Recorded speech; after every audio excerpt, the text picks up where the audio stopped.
Next up, we have the cis and trans compounds. So if both groups are located on the same side of the ring, the molecule is known as cis, and if they are on the opposite sides of the ring, which is denoted mostly by wedge and dash, it is called as trans. Here you can see there is cis 1,2-dimethyl cyclohexane and trans 1,2-dimethyl cyclohexane. Next, we have the cis trans versus EZ nomenclature. Often people confuse cis as E and trans as Z, but in simple compounds with only one substituent on either side of the immovable bond, we use the terms cis and trans. For more complicated compounds with polysubstituted double bonds, EZ nomenclature is mainly used. Next up, we have the configurational isomers. Unlike conformational isomers that interconvert by simple bond rotation, configurational isomers can only change from one form to another by breaking and reforming covalent bonds. The two categories of configurational isomers are enantiomers and diastereomers. Both enantiomers and diastereomers can also be considered optical isomers because the different spatial arrangement of groups in these molecules affects the rotation of the plane polarized light. As you can see, an object is considered chiral if its mirror image cannot be superposed on the original object. This hand cannot be superposed on the original hand, and hence it's a chiral compound. This implies that the molecule lacks an internal plane of symmetry. And chiral compound is also defined when a carbon is surrounded by 4 different substituents. Two molecules that are non-superimposable mirror images of each other are known as enantiomers, and molecules may also be related as diastereomers. These molecules are chiral and share the same connectivity but are not mirror images of each other. This is because they differ at some but not all of their multiple chiral centers. So what is the polarized and optical activity? This activity helps you to realize which compound is chiral or not in the laboratory. So optical activity refers to the rotation of this plane polarized light by a chiral molecule. At the molecular level, one enantiomer will rotate plane polarized light to the same magnitude but in the opposite direction of its mirror image, assuming concentration and path lengths are equal. A compound that rotates the plane of polarized light to the right or clockwise is destrorotatory, D-, and is labeled as plus. A compound that rotates light towards the left or counterclockwise is levorotatory and is labeled minus. The direction of rotation cannot be determined from the structure of a molecule and must be determined experimentally. So what is a polarizer? When ordinary light passes through a polarizer, the light that comes out is parallel and is known as polarized light.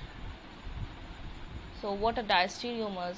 Diastereomers are non-mirror image configurational isomers. Diastereomers occur when a molecule has two or more stereogenic centers and differs at some, but not all of these are centers. This means that diastereomers are required to have multiple chiral centers. For any molecule with n chiral centers, there are 2 to the power n possible stereoisomers. Here you can see I have shown stereoisomers. So there are 2 chiral centers and there could be 2 to the power n possible stereoisomers. So total of 4 stereoisomers are possible with 2 chiral centers. Here 1, 2 and 3, 4 are enantiomeric pairs and all other combinations are diastereomers. Since I have already told you about the SR rules, so you can get which is the enantiomer and which is the diastereomer. So what is a mesocompound?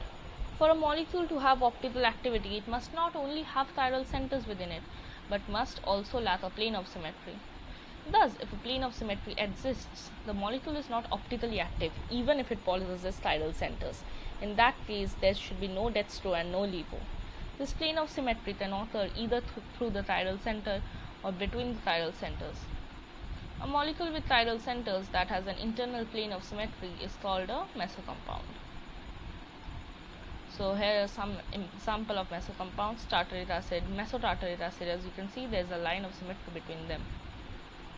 So as shown in the image, D and L-tartaric acid are both optically active, but mesotartaric acid has a plane of symmetry and is not optically active. This means that even though mesotartrate acid has 2 chiral carbon atoms, the molecule as a whole does not possess this optical activity. Meso compounds are essentially the molecular equivalent of a racemic mixture. So what do you mean by relative and absolute configuration? The configuration of a stereoisomer refers to the spatial arrangement of the atoms or groups in the molecule. The relative configuration of a chiral molecule is its configuration in relation to another chiral molecule, often through chemical interconversion. We can use the relative configuration to determine whether molecules are enantiomers, diastereomers, or the same molecule. Absolute conformation of a chiral molecule describes the exact spatial arrangement of these atoms or groups, independent of other molecules.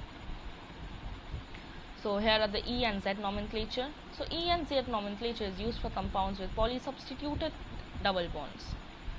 So using CRAN, Ingold, Prelog priority rules, priority is assigned based on the atom bound to the double bonded carbon atoms and also the priority in the functional group list.